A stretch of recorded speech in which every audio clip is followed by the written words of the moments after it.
Critical points are where the derivative equals 0 or where the derivative fails to exist. So if we take a derivative term by term, the 3/2 power comes down and multiplies, and then it gets reduced by 1. So 3/2 minus 1 makes 1/2. And then the 5/2 comes down and multiplies. That's 45 over 2. And then it's x to the 3/2. So we're not immediately seeing any place where the derivative fails to exist.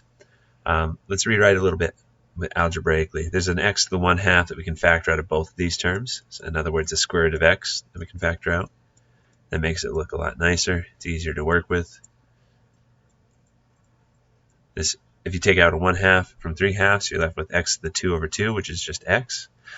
So now if we set this derivative equal to 0, the first solution that jumps out is if we plugged in x equals 0, the derivative would equal 0, right? So when you factor, it helps you solve when you set an equation equal to 0. Set each factored piece equal to 0. So square root of x equals 0, that gives us x equals 0 as a critical point. We don't know whether it's a max or min, we just know it's a critical point because it's the derivative where the derivative equals 0. And then we just need to set this piece equal to 0.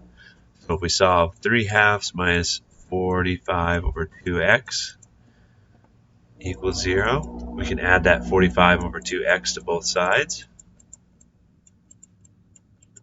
And we can multiply both sides by 2 over 45, so it gives us 3 over 45 because the 2's will cross cancel. And I think we're done.